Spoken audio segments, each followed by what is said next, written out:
Olá, muito boa noite a todos e a todas.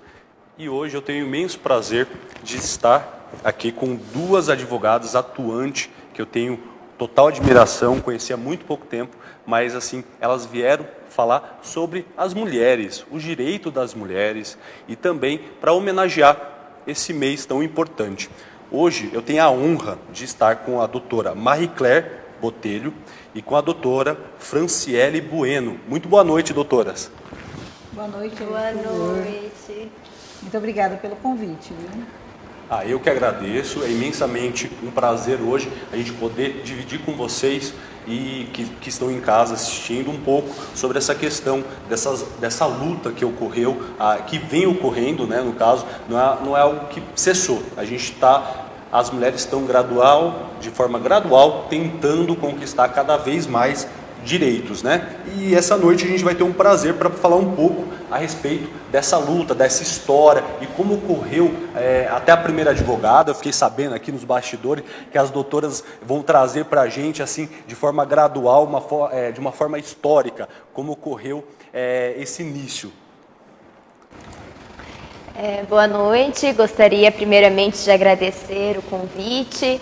É sempre um prazer estar aqui falando sobre esse tema que é tão importante, que é sobre os direitos das mulheres, principalmente nessa semana, né, que foi o dia 8 de março, foi o Dia Internacional da Mulher. Então é muito importante a gente falar sobre esse tema, abordar e falar sobre a questão da mulher mesmo na sociedade, desde quando ela não tinha voz, ela era sombra, né, dos homens, não tinha direitos, nem liberdade, nem igualdade. Nós tivemos muitas conquistas, mas ainda assim não estamos em pé de igualdade.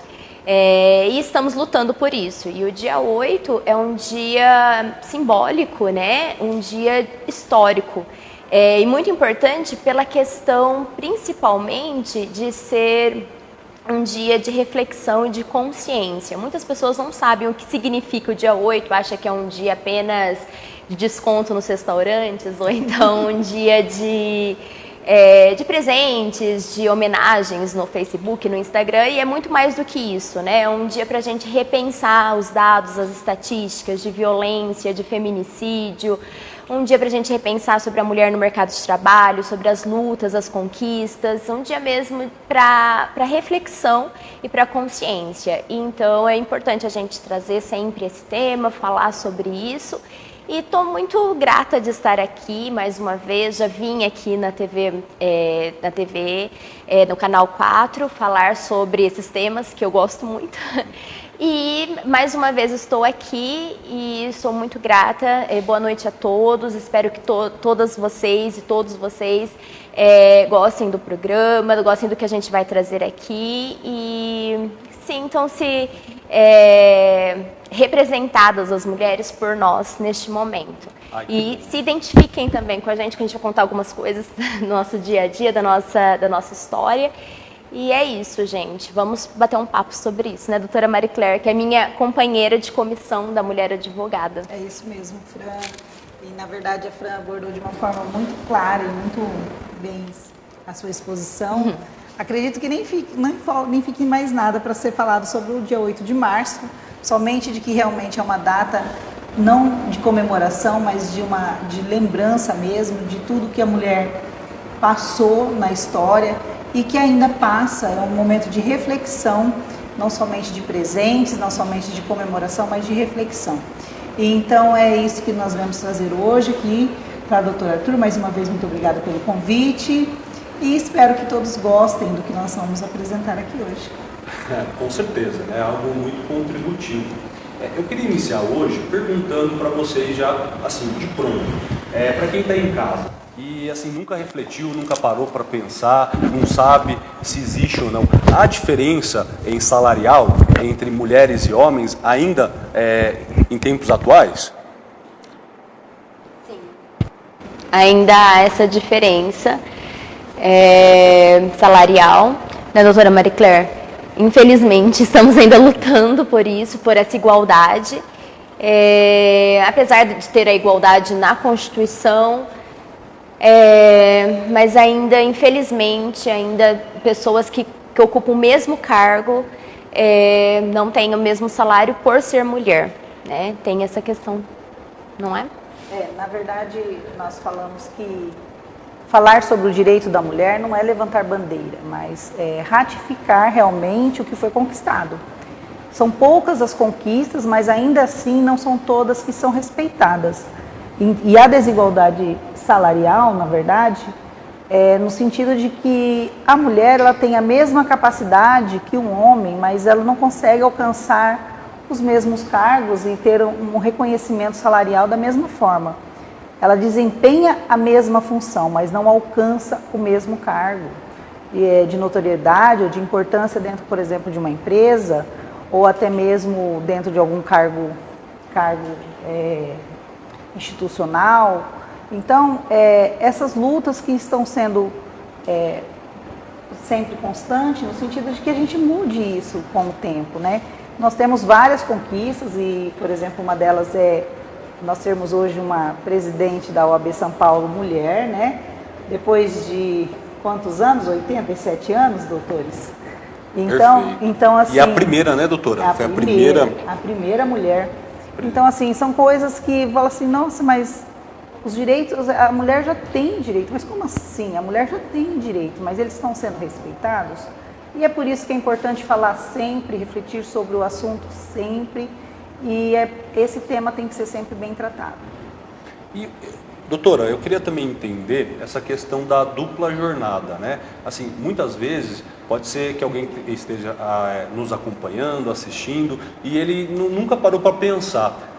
A mulher hoje, ela está no mercado de trabalho, ela está inserida no mercado de trabalho, mas também ela ficou com as obrigações do lar e acumula muitas vezes também uma obrigação a respeito dos filhos. Então gera uma sobrecarga a respeito desses fatos e é importante a gente também ponderar uma divisão de responsabilidades, uma divisão nessa questão de cuidados com a família. Quer falar, doutora Fran? Eu falo? Eu começo e depois você... Pode ser? Que você fala sobre os seus exemplos, né? Tá bom. Sim, existe, na verdade é tripla jornada de trabalho. Estou na dupla ainda, agora vou saber que é tripla. Tripla quando tem a maternidade, né? Nem sempre é tripla. Mas assim, a questão tripla porque é mercado de trabalho, mas também tem o âmbito doméstico e tem a maternidade. E a mulher fica exausta, né, e sobrecarregada. Na pandemia piorou ainda mais, porque ela tinha que ficar dentro do mesmo ambiente, fazendo tudo, trabalhando, cuidando dos filhos, dando aula para os filhos que estavam assistindo as aulas online e ainda âmbito doméstico. E assim, muitas vezes ela não tem essa rede de apoio, esse apoio familiar do esposo ou da família. Quando é mãe solo, então é um pouco pior, né? Mas mesmo quando tem um esposo, às vezes, ali presente, mas muitas vezes ou ele não percebe que ela está sobrecarregada e não ajuda, não divide as tarefas e as responsabilidades, por uma questão já enraizada culturalmente, acha que eu estou trabalhando, mas ela também está trabalhando e ela precisa de ajuda, né? Ou então, muitas vezes, ela está tão acostumada a dar conta de tudo que ela acha que não precisa da ajuda. Não, eu vou dar conta de tudo e isso prejudica a saúde física e a saúde mental também da mulher. Então, existe sim a tripla jornada de trabalho, que é muito prejudicial, né? Principalmente para a saúde mental. E nós precisamos reconhecer que a divisão de tarefas é primordial nesse momento. Mas assim, como eu não sou casada e não sou mãe, eu estou falando só do que eu ouço dos clientes, né, das minhas clientes, e do que eu ouço e estudo, né, os dados, as estatísticas, mas assim, eu não vivencio isso. Então eu vou passar a palavra para a Marie Claire, que ela sabe muito mais sobre essa situação. A tripla jornada realmente é tudo isso, doutora Fran. É a mulher trabalhar, né, estar fora de casa, trabalhando, chegar na casa dela, ainda cuidar da casa, cuidar dos filhos, cuidar do lar, né? E essa tripla jornada ela ainda existe, realmente é cultural, no sentido de achar que mulheres, os afazeres domésticos são somente das mulheres. Graças a Deus existem exceções, né? Muitas exceções, que também os maridos apoiam e eles dividem essas tarefas, mas não é a maioria. A maioria ainda, ela tem essa carga somente atribuída a ela, e isso fica ainda um pouco pior nas mães solos, como a doutora Fran colocou, que ela é a base, ela é o sustento, e ela tem que cuidar de tudo, dos filhos, às vezes até de um familiar que está doente, tem também os idosos, é tudo a mulher quem se responsabiliza por isso. E ela traz isso para si, né? Isso já é dela, já.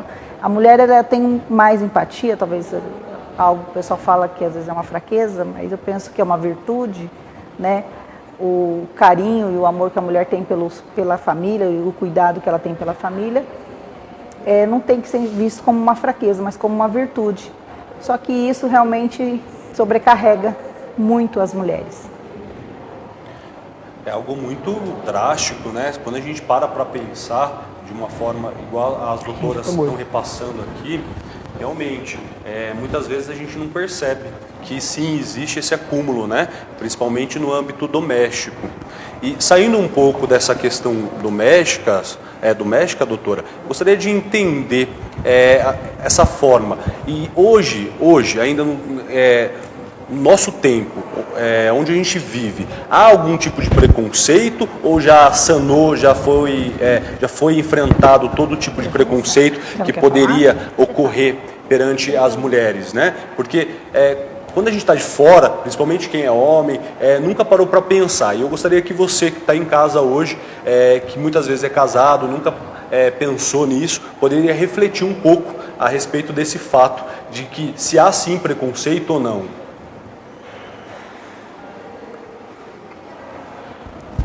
Bom, eu para falar, doutora Fran, não? Pode falar. Posso falar? Bom, o preconceito, ele está enraizado, né? Como nós colocamos aqui, é algo muito cultural que está sendo desconstruído. Então, acredito que para nós chegarmos a combater a desigualdade de gênero, muita coisa ainda tem que ser desconstruída. E o preconceito, ele persiste. No caso, nós vimos até no nosso grupo, né, doutora, uma ilustração de uma entrevista de emprego, né? A mulher vai lá na entrevista de emprego e fala assim que ela é mãe. Aí tem a anotação lá, é mãe, vai faltar bastante, não recomendável. Aí o homem vai lá e fala, eu sou pai, responsável, recomendável. Aí vai a mulher dar uma ideia nova, né? O homem vai lá e dá uma ideia nova. Nossa, que ideia excelente. A mulher vai lá e dá a mesma ideia. Será que ela sabe o que ela está falando? Ou a mulher vai cobrar um trabalho. Nossa, ela está de TPM. O homem vai cobrar um trabalho. Nossa, ele é rigoroso. E esse preconceito só ocorre entre os homens ou também ocorre entre as mulheres, doutora? Olha, infelizmente, nós temos que trabalhar muito a empatia, a sororidade, porque ainda existem os pré-julgamentos, né, entre as próprias mulheres. E quando uma mulher ela entender que a outra mulher é como ela, que ela também tem as mesmas dores, as mesmas dificuldades, ela enfrenta os mesmos problemas e houver uma união entre as mulheres, talvez nós consigamos alcançar algo um pouco mais rápido, né? Talvez, né, chegar em lugares, alcançar outros lugares, né? Então, eu penso que isso ainda tem que ser muito trabalhado em todo o ambiente de trabalho, na família, e isso está sendo feito.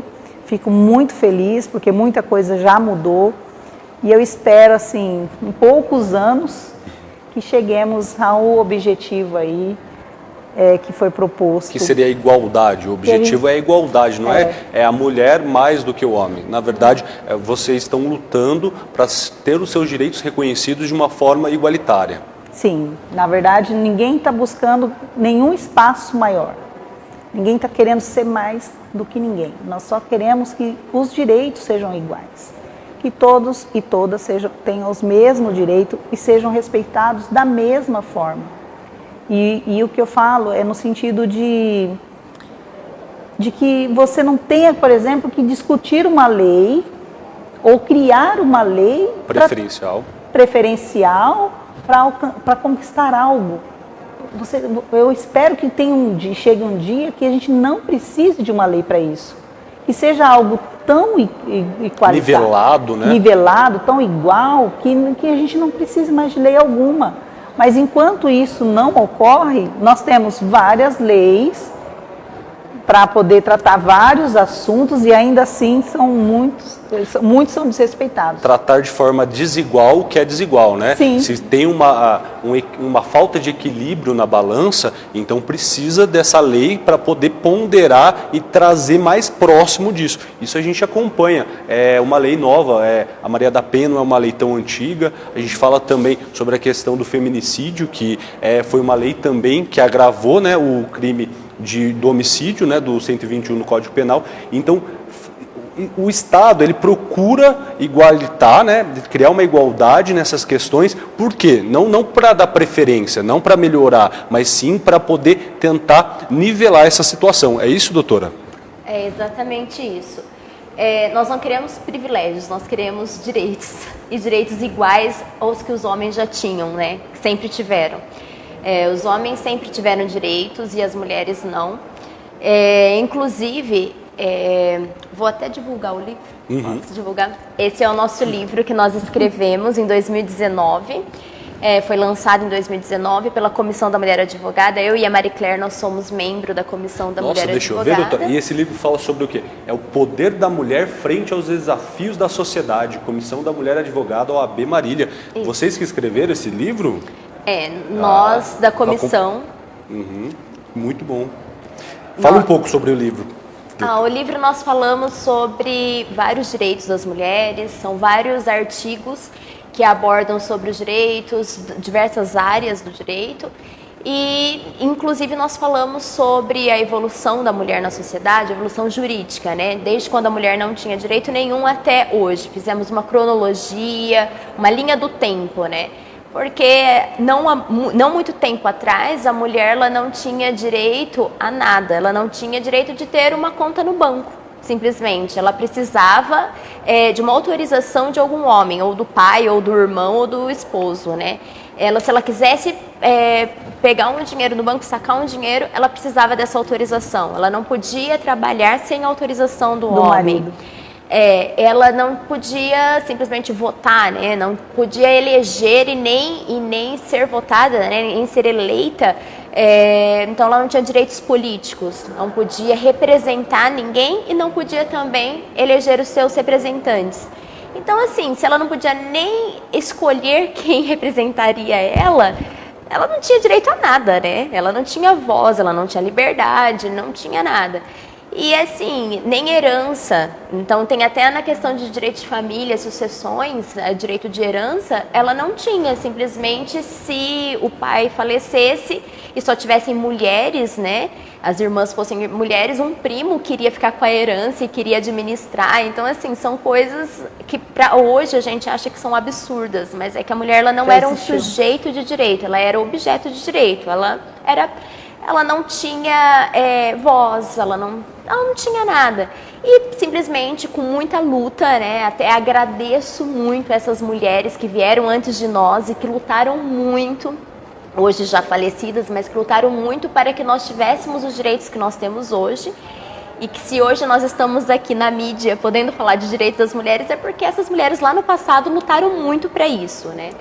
Então, agradeço muito a toda essa luta e tivemos muitas conquistas, mas ainda assim estamos precisando lutar muito, porque os dados, as estatísticas demonstram que ainda há desigualdade. Isso no mercado de trabalho, isso na questão do dia a dia, piadinhas e também muito mais quando nós falamos sobre questões daí são mais drásticas, né? Quando envolve violência, feminicídio, que daí já é algo muito mais drástico. Mas tem as questões mais leves, que são sutis, que a gente pensa assim, é só uma brincadeira, é só uma piadinha, mas começa aí, né? É que tá muito enraizado na nossa cultura, tá muito enraizado ainda na nossa sociedade mesmo. Nós somos criados assim, vai passando de geração em geração. Então é muito difícil a gente romper com esse padrão, a gente romper com essa cultura mesmo, desconstruir tudo isso, né? Inclusive até nós mesmos, nós mulheres, nós às vezes reproduzimos coisas que não são legais quando a gente julga outras mulheres, né? Então não são só os homens que cometem, nós mesmas, pela questão também da criação, de como a gente está acostumado socialmente. Então, assim, é uma questão de que a gente tem que continuar lutando.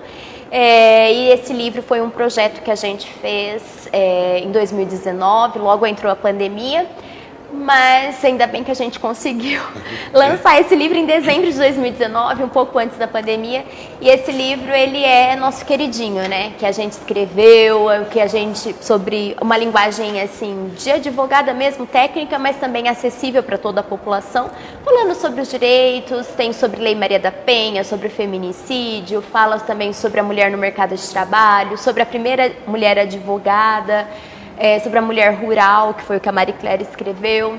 É bem interessante e é muito gostoso porque a gente teve que estudar bastante sobre isso, a gente teve que debater. Foi um projeto muito legal de levar um pouco de conhecimento e de informação para a sociedade em geral. Eu estou vendo aqui, ó, que tem até um capítulo que fala da mulher como vítima de crimes digitais. Nossa. Sim. Pela questão dela ser mulher, ela sofre uma violência no âmbito da internet, né? E o livro é bem completo, fala sobre a história mesmo, né? Da evolução da mulher, e aí passa até pela questão da Maria da Penha também, e a questão tributária, previdenciária também, né? Existe diferença na questão previdenciária para mulheres? Da questão previdenciária?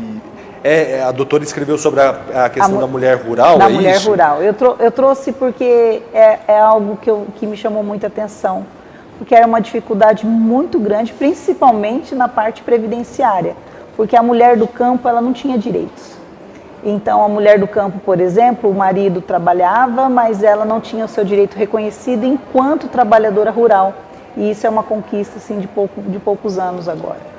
E eu trouxe também a questão, por exemplo, das mulheres de assentamento de sem terra, que elas ficavam lá no assentamento de sem terra, mas a terra não saía no nome dela, saía no nome do marido. E aí esse marido se separava e a terra ficava com ele. E hoje as terras de assentamento saem em nome das mulheres, não saem no nome do marido. Então, assim, são assuntos que nós pensamos, né? Nós nos unimos para trabalhar tudo que foi importante de cada área, de cada advogada da comissão, né, para poder trazer nesse livro curiosidades, algumas leis específicas que devem ser observadas, porque às vezes a pessoa acha que não tem direito, mas ela tem. Então a gente trouxe bastante material aí diversificado, né? Então nós contribuímos cada uma com a sua área de trabalho e com aquilo que mais chamou a atenção na nossa atuação, né? E foi feito com muito amor, muito carinho, é nosso queridinho, né, Fran? E assim, nós temos que muito agradecer a nossa diretoria da OAB de Marília, né? Agradecer também ao Dr. Marlúcio, nosso ex-presidente da OAB, e agradecer ao nosso atual presidente, Dr. Tércio, que fazia parte da diretoria e hoje é o nosso presidente, e toda a diretoria pelo apoio à construção desse livro, né? E também a publicação desse livro foi muito bacana, porque foi um incentivo, né? Foi algo, como é que eu vou dizer? Foi valorizar mesmo, né? A mulher advogada. A nossa subseção, ela fez um trabalho incrível, continua fazendo um trabalho incrível, no sentido de olhar com mais delicadeza e sensibilidade para as mulheres advogadas.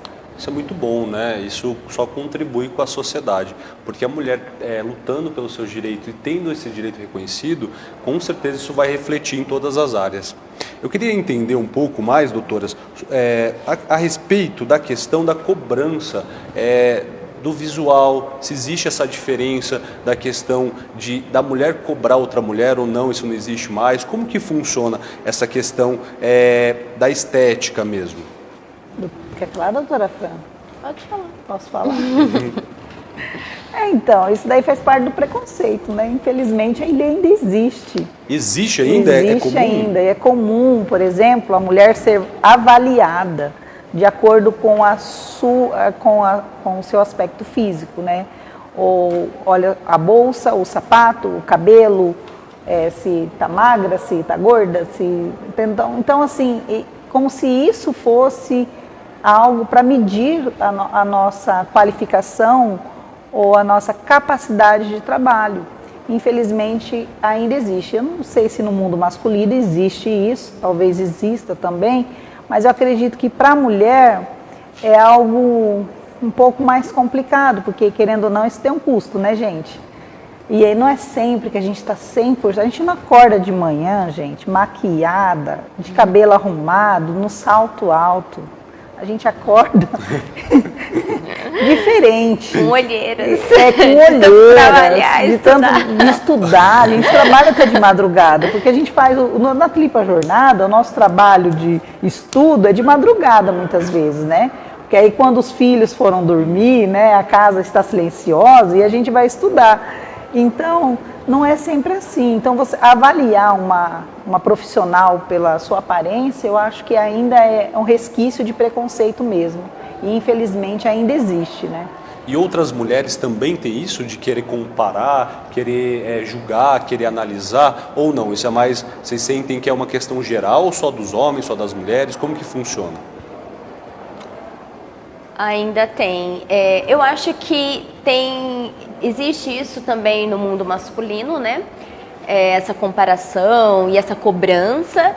Mas eu acho que para a mulher é uma questão um pouco mais, principalmente com questão de peso, questão de, por exemplo, cabelo, se tá envelhecendo, se uma mulher começar a ficar com cabelo branco, nossa, já não tá mais, já não serve mais, né? E o homem de cabelo branco, nossa, como ele é maduro, como ele é responsável, né?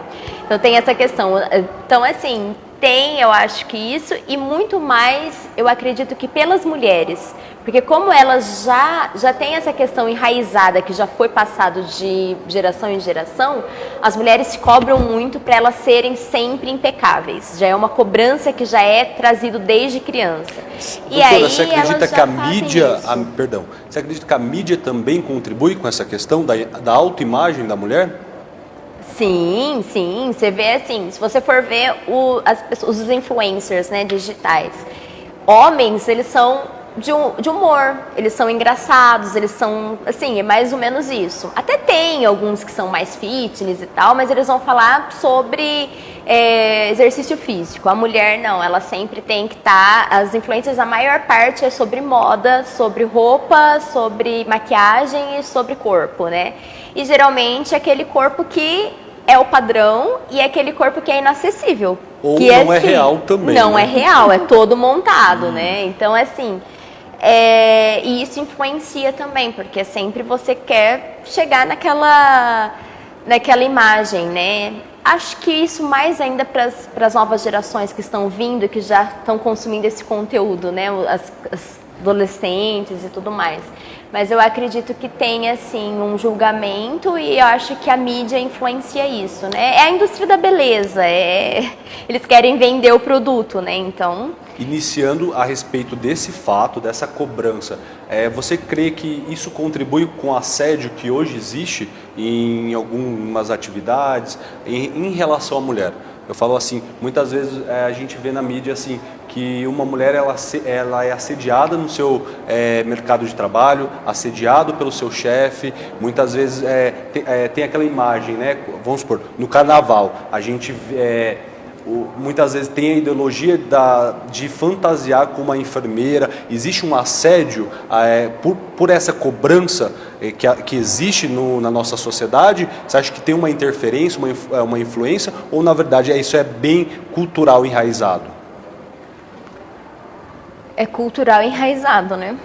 O assédio, assim, é só uma brincadeira, mas não é bem uma brincadeira, né? E quem está em casa, assim, e já passou por isso, como que poderia denunciar? A gente trabalha na área jurídica, então é importante a gente orientar quem está em casa, que que está passando por isso, ou no mercado de trabalho, ou muitas vezes está passando até com um familiar próximo, porque a gente tem que lidar de uma maneira muito séria com essa questão, nunca deixar passar, né? Eu acho que a mulher ela tem que se posicionar quando ela passa através de um assédio. E como identificar o que é um elogio, o que é um assédio? Olha, tudo que for constrangedor é assédio. E o assédio sexual, o assédio moral, o assédio sexual especificamente, ele é crime. Então ele está previsto no nosso Código Penal e a pessoa que for se sentir assediada, ela tem o direito tanto de fazer um boletim de ocorrência contra esse assediador, como também fazer a reclamação ao seu superior, se for num ambiente de trabalho. Então, no ambiente de trabalho, o que nós recomendamos? Que sempre procure o superior para fazer essa queixa. Felizmente, algumas empresas elas já têm trabalhado muito a diversidade. E isso é uma política importante, que muitas empresas já estão aderindo e está tendo bastante combate e prevenção do assédio. Tem como prevenir, doutora, com palestras, Sim. orientando? Porque é possível, eu estou falando de uma forma mais leiga, até para quem está assistindo, é possível que uma pessoa que está sendo acusada de assédio, talvez faça isso sem a intenção, ou na verdade tem um limite e isso deve ser delimitado? Então, na verdade, pode ser que algumas situações sejam sem intenção, porque nós vamos trazer aí o aspecto cultural, né? Uma piada que foi só uma piada. Ok, mas constrangeu, gente, então deixou de ser uma piada. Eu falo que uma piada, ela só é piada quando ela é engraçada para todo mundo. Se ela deixar de ser engraçada para um ou para outro, é porque ela não é uma piada. É algo um pouco mais abusivo. Então, qual é a recomendação? É que a empresa, ela adote normas de conduta. Então, a empresa vai lá, ela trabalha uma norma de conduta, coloca isso para os seus trabalhadores, para os seus funcionários, e passe, vamos dizer assim, a fazer realmente palestras, a orientar. E se houver algum tipo de denúncia, é claro que a empresa ela irá tanto falar com o trabalhador, como também falar com a pessoa que foi acusada desse assédio, né? De uma forma, lógico, bastante discreta, mas alguma atitude deve ser tomada sim. Eu acredito que as empresas já têm essa consciência, mas para quem está nos assistindo, ele tem que saber que tem esse direito de buscar essa medida, essa atitude por parte da empresa, e com certeza a empresa irá tomar alguma atitude em relação a isso. E se a empresa não tomar, cabe o judiciário, né? Cabe Então, o judiciário aí, intervir para poder cobrar o direito mesmo dessa pessoa que sofreu no âmbito do trabalho, né? Isso. Cabe sim, aí é o judiciário, aí nós vamos fazer a ação judicial, vamos buscar a justiça do trabalho e pleitear aí uma reparação de dano moral, porque as pessoas acham que isso é algo que passa, né? Mas dependendo da forma que isso ocorre, isso traz vários prejuízos. Traz um prejuízo psicológico que depois, para ser recuperado, ele é muito difícil. E o engraçado é assim, que a vítima, na maioria das vezes, ela se culpa. Ela acha que aquela situação foi criada por ela. Então, olha só, ela está sendo a vítima e ela está sofrendo por se sentir culpada por aquela situação, sem dizer o medo de ser mandada embora. Olha como é complicado. Muitas vezes a própria vítima ela está com uma roupa mais decotada, né? Ou não, mas existem exemplos assim, e ela acaba se culpando. Seria isso? Vamos supor, ela passou pelo assédio, ela é a vítima no caso, mas na cabeça dela, de forma interna, ela tem um medo, ela tem um receio. Seria isso, doutora? Então, mas eu acho que se for nesse sentido da vítima ter usado uma roupa mais decotada, ela não viu maldade nisso. Perfeito. Então, o que eu penso? Eles vão embutir isso na cabeça da vítima. Perfeito. As pessoas querem falar que a vítima foi a causadora daquela situação, e não é isso.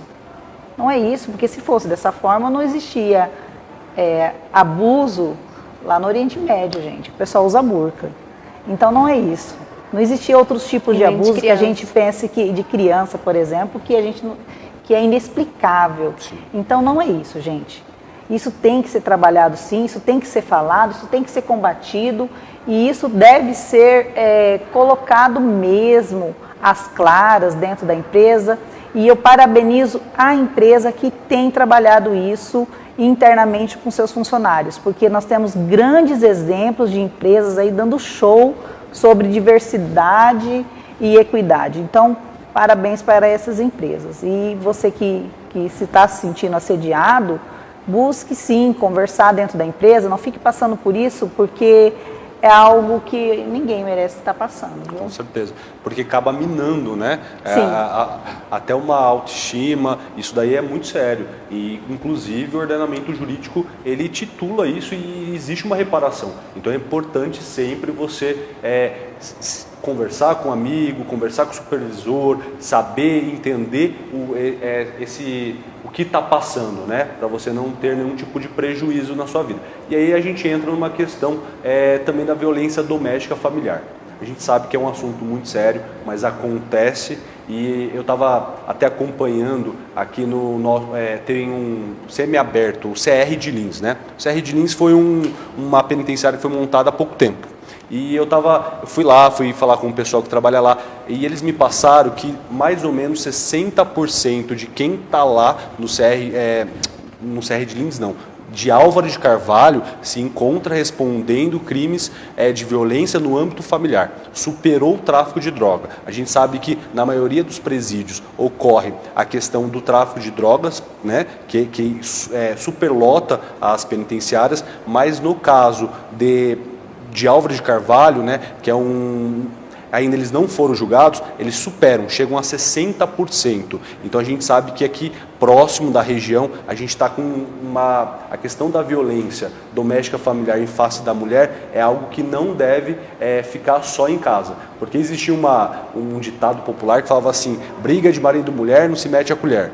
E o pessoal está tentando mudar isso. E o judiciário está tentando acompanhar, claro, o judiciário ele precisa ser provocado, porque a gente trabalha de uma forma que o legislativo ele vai legislar conforme as leis, e aí o judiciário vai estar aqui para poder aplicar. Então a gente vem de uma forma gradual, né, claro, sempre tentando melhorar a sociedade, porque quando a sociedade ela não consegue se desenvolver de uma maneira ordenada, acaba tendo que ter esses limites, né? E a violência doméstica familiar, doutora, eu queria saber, assim, quem está passando em casa, como conseguir identificar, porque a violência não começa só na agressão física, né? Muitas vezes a violência que ocorre no início com a mulher, ou num relacionamento abusivo, que eu gostaria de também falar sobre isso, muitas vezes acontece de uma maneira não tão perceptível e não é uma agressão. Quem está em casa tem que entender que um relacionamento abusivo, uma violência contra a mulher, ela não inicia com um tapa direto, ou com um soco, ou com um empurrão. Ela inicia com pequenos detalhes. Uma roupa que é cobrada, tire essa roupa, não fale com o seu familiar, por que você vai estar em tal lugar, por que você vai sair com essa moça que é solteira ainda. E eu gostaria que você falasse um pouco para quem está em casa, até conseguir identificar como que funciona essa violência, como inicia, e aí a gente poder falar também a respeito dos relacionamentos hoje abusivos, ainda mais na questão da pandemia. Eu estava vendo índice também, os índices mostram que por conta da pandemia a agressão, a violência à mulher subiu, porque as famílias estão se convivendo mais, e muitas vezes está ocorrendo essa agressão na própria residência. É isso mesmo. Sobre o ditado que você falou, Arthur, em briga de marido e mulher não mexe a colher, na verdade a gente fala assim, em briga de marido e mulher nós salvamos a mulher. Na verdade, assim, não é porque é âmbito interno ali familiar que a sociedade não tem que se envolver, porque qualquer pessoa pode denunciar, não precisa ser só a mulher, qualquer pessoa que saiba do que está acontecendo pode fazer a denúncia. E também o judiciário tem muitas instituições que estão a favor da mulher, como a OAB, como a ONU, como o judiciário, o Ministério Público, Defensoria Pública para as pessoas que são hipossuficientes, né, vulneráveis, as delegacias, inclusive a DDM, que é especializada. Então, assim, às vezes a mulher ela acha que ela está sozinha, mas ela não está sozinha. Existem muitas instituições que estão ao lado dela, ela tem que procurar essa ajuda, né? E o melhor é essa rede de acolhimento, ela ter uma rede de acolhimento que seria uma rede de apoio, que seriam vizinhos, amigos, familiares, ela não se calar, ela contar o que está acontecendo, porque muitas vezes ela fica quieta, as pessoas não sabem o que está acontecendo, ela está sofrendo calada, e isso é muito perigoso, né? Porque pode até chegar... A vulnerabilidade econômica, você acha que é um fator que muitas vezes ela fica vinculada ao relacionamento, doutora? Sim, sim. A questão da falta de independência financeira, né? Muitas mulheres, por não terem independência financeira, elas não conseguem romper o relacionamento abusivo, romper esse ciclo de violência. E então é interessante a gente sempre empoderar as mulheres a buscarem uma forma de trabalho, de buscarem a forma de ter essa independência financeira e econômica para que elas não dependam dos maridos. Porque quando elas dependem e às vezes têm filhos, elas suportam tudo aquilo porque não tem outra alternativa. Não é que ela gosta de apanhar, ninguém gosta de apanhar, ninguém gosta de sofrer a violência, seja psicológica, física, sexual, moral ou patrimonial. Porque na Lei Maria da Penha, nós falamos de 5 tipos de violência, não é só a violência física, né? A violência física é aquela mais visível, que deixa hematomas, que deixa o olho roxo, mas tem diversos outros tipos de violência, que são, por exemplo, a violência sexual. Inclusive, entre casal, marido e mulher, existe o estupro marital, né? Que é muito velado, muitas pessoas não falam sobre isso. E existe também a violência patrimonial, homens que não deixam as mulheres terem cartões de crédito, escondem celulares. Trabalhar também, ela é proibida de trabalhar, né, doutora? Sim, proíbem de trabalhar. E a violência psicológica, que eu acho que é a violência mais silenciosa, porque ninguém sabe o que está acontecendo, é aquela violência sutil, mas sua gorda, ele começa minando a autoestima dela, falando, pegando... questões pejorativas e jogando, é isso, doutora? Seria um exemplo dessa violência mais emocional? A violência psicológica é aquela violência que mexe com autoestima, fazem chantagens emocionais, humilham, desprezam, xingam, falam coisas assim que mexe muito com a mulher, com o psicológico da mulher, com o emocional da mulher, né? E as mulheres aí... Isso é muito terrível para a saúde mental da mulher e isso é muito comum, né? Isso é muito comum. Às vezes falam, mas ele nunca me bateu, mas o que ele fala verbalmente é terrível também. E quem está no relacionamento, ela consegue perceber em primeiro momento ou às vezes quem está de fora, a família, os amigos, tem essa percepção? Então, eu até gostaria de falar assim do estudo de um ciclo, né? Então, nesse ciclo que foi estudado, o que ele faz? Primeiro, ele faz uma construção de tensões. Ele cria situações, ele humilha a mulher e ele tenta isolar a mulher. Aí depois vem a explosão, que é a própria agressão física, né? E aí é onde fica visível que houve essa agressão. E ela até tenta buscar uma ajuda. Mas aí depois vem a lua de mel, que é o pedido de perdão. Aí ele enche a mulher de presente, ele faz um monte de promessa e esse ciclo volta a se repetir. Então ele não é de todo ruim, ele tem o lado bom, ele dá presente, ele vai tentar acalentar. É um tapa e depois um beijo. Então, um tapa, depois mas uma aí flor. já é algo realmente que faz parte do abuso e faz parte da manipulação dessa mulher. E claro que a condição econômica ela pesa muito. Mas às vezes nem é só isso, porque às vezes até a mulher tem uma independência econômica, mas ele consegue trabalhar tanto o psicológico dessa mulher, inferiorizar tanto a autoestima dela, que ela não consegue se libertar desse relacionamento, porque ela acredita que o único benfeitor da vida dela e a única pessoa que amou ela de verdade foi aquela pessoa. Foi aquele cônjuge. Foi o que a doutora falou, porque ele vai minando, né, afastando até familiares, né? Então ela fica muito mais vulnerável. Sim, ela fica vulnerável. Ele vai fazendo de uma forma de que realmente ele seja a única pessoa que ela dependa, seja economicamente, seja emocionalmente, e é algo assim que tem que ser muito trabalhado. Eu fico feliz que aqui na nossa cidade foi inaugurado agora o Centro de Referência da Mulher. Nossa, não sabia. Foi inaugurado ontem, né, dia 10. A coordenadora é a doutora Adriana Tognoli, também advogada, mas agora trabalha na Secretaria de Assistência Social da cidade, uma conquista da nossa secretaria.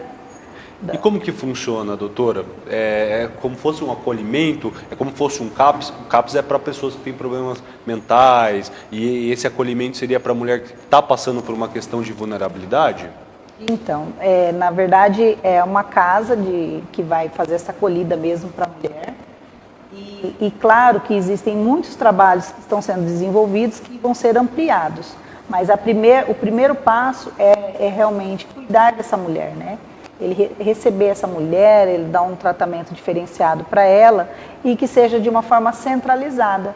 Então ali vão ter cursos profissionalizantes, ali vai ter palestras e eu tenho certeza que terão parcerias, né, com outras instituições como a Defensoria Pública, a OAB e com isso consegue fazer um trabalho que consiga resgatar essa mulher.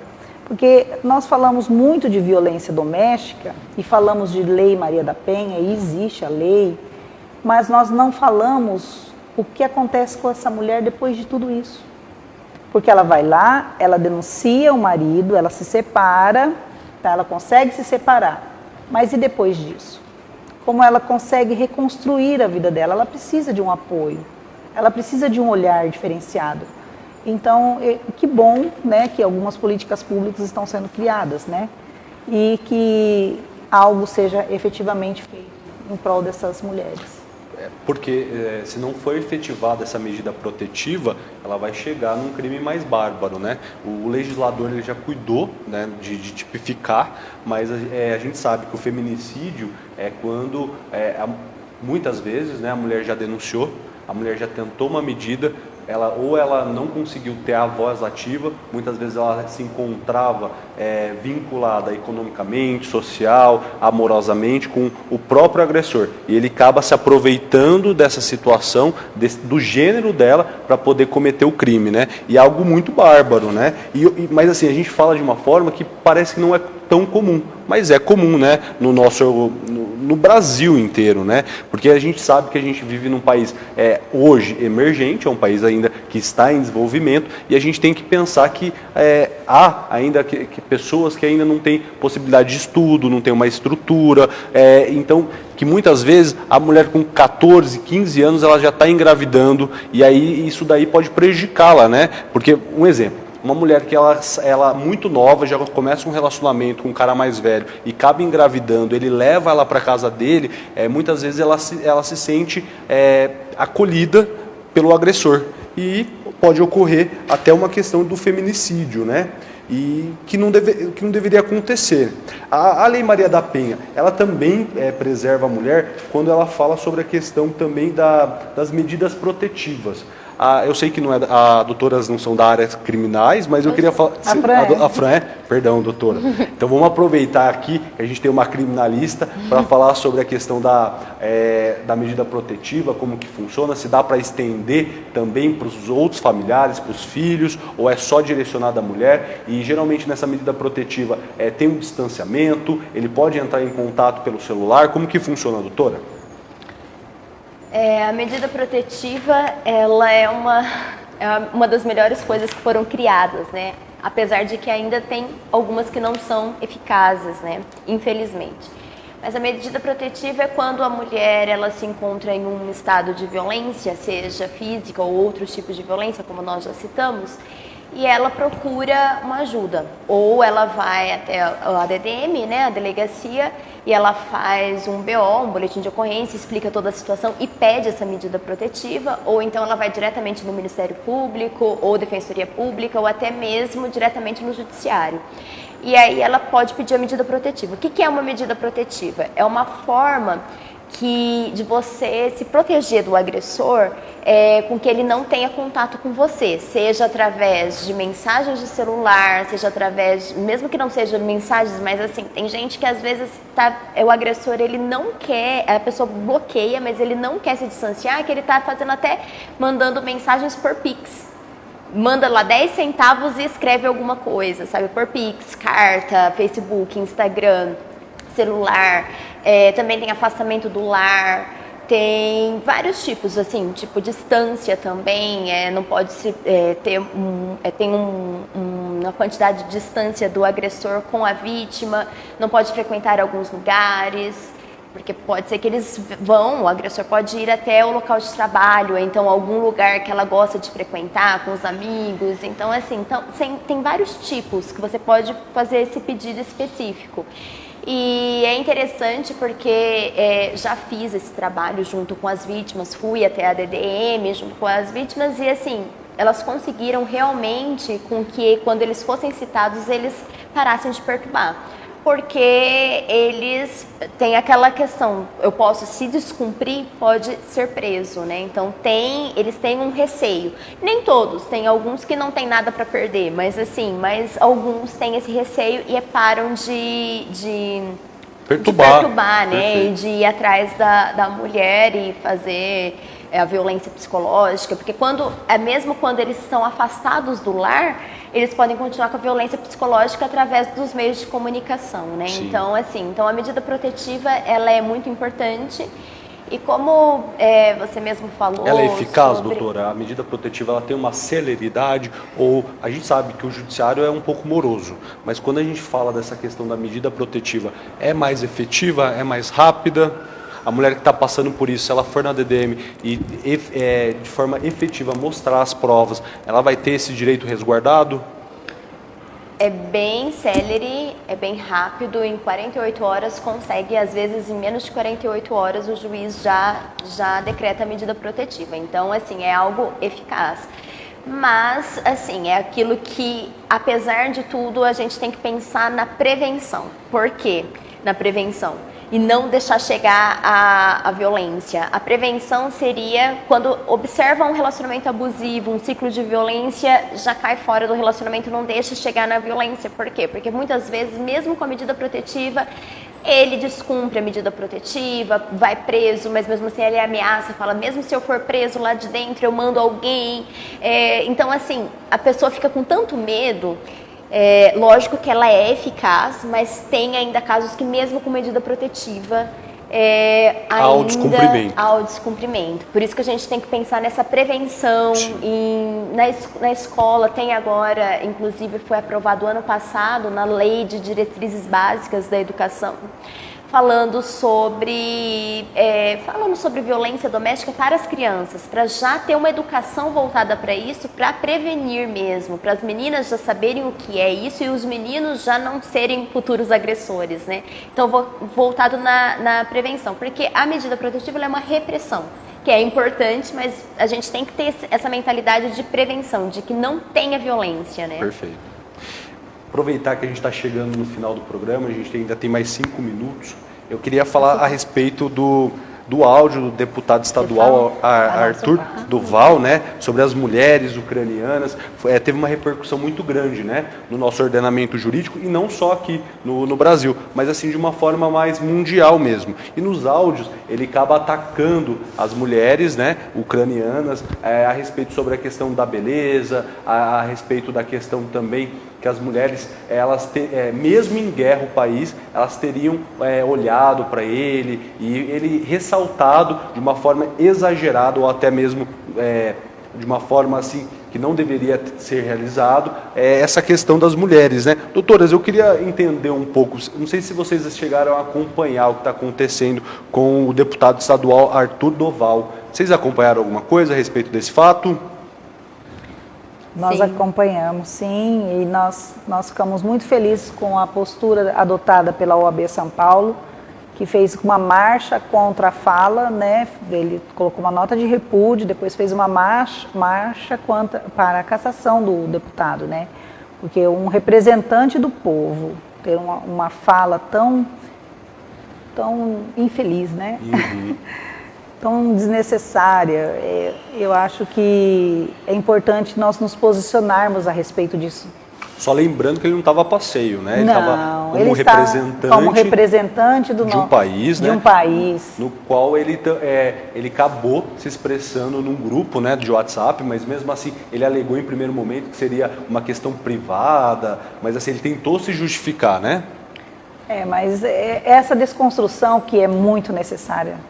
Isso é desnecessário, esse tipo de comentário, esse tipo de de brincadeira, não tem como brincar com algo tão sério, que demonstra, infelizmente, a misoginia declarada, né?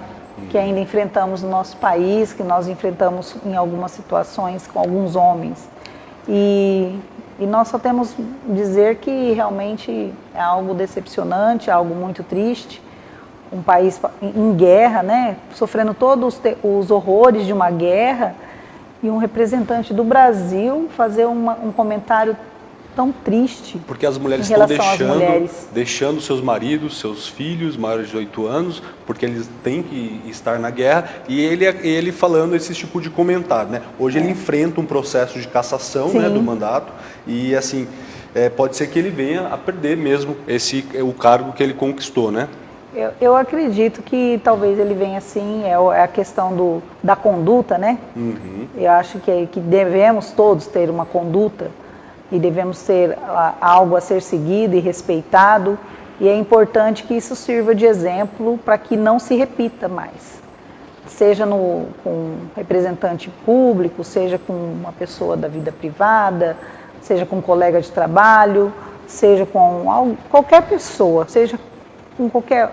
Não tenho nem palavras para descrever a tristeza de quando eu vi esse áudio. Nós todos emocionados com a situação da guerra entre a Ucrânia e a Rússia, nós todos preocupados com as famílias, com toda aquela violência, né, com tantas mortes, e aí vem esse áudio de um brasileiro. Que triste, que vergonha, eu fiquei envergonhada. Porque no áudio ele chega a falar assim, são fáceis porque são pobres. Então ele julga, né, a questão das mulheres ucranianas pela questão ainda financeira. Não, essa fala demonstra todo o caráter, né? Infelizmente, essa visão, ele mencionou as ucranianas, mas essa visão ele deve ter com outras mulheres também.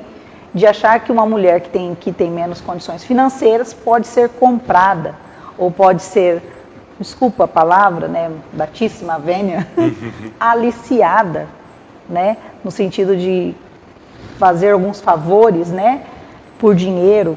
Então isso não tem explicação. Eu, como mãe de uma menina, de uma adolescente, é assim que eu me coloco, enquanto mulher, enquanto filha de uma mulher, neta de uma mulher.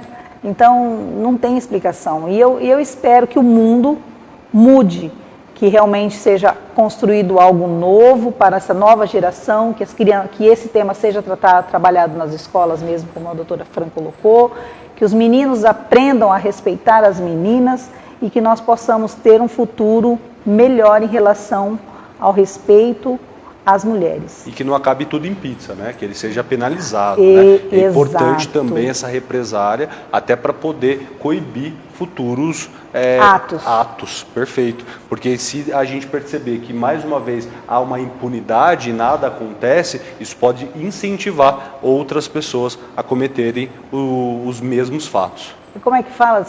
Tem um termo que a gente usa quando a pessoa se sente muito à vontade de cometer aquele ato.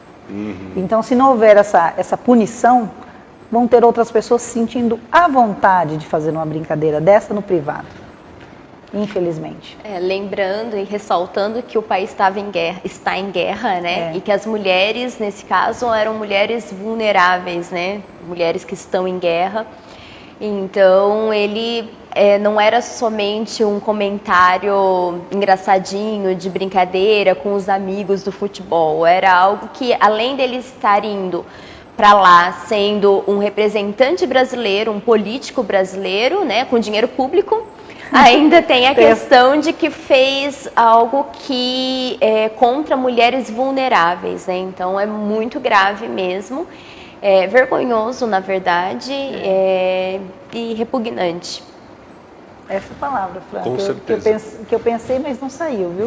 Obrigada. Eu gostaria imensamente de agradecer as doutoras hoje por contribuir um pouco mais com a sociedade, falar um pouco sobre o direito das mulheres, falando um pouco sobre a violência doméstica familiar. A gente falou também sobre o assédio que acontece, a cobrança que tem nas empresas também. E hoje eu fico muito feliz de poder contribuir com você que está em casa a respeito desse fato e desejar muito boa noite a vocês e agradecer a doutora Marie Claire e a doutora Franciele, hoje por ceder um pouquinho do tempo delas, eu sei que é bem corrido, mas pelo bom motivo, né? Para a gente falar um pouco mais e relembrar os direitos das mulheres, que é tão gradual, né, doutora? Bom, obrigada, doutor Arthur também é advogado. Parabéns pelo seu programa, é uma honra estar aqui presente no seu programa. Já assisti, viu? E só temos a agradecer mesmo essa oportunidade de falarmos sobre direito de mulheres. Muito obrigada, Arthur.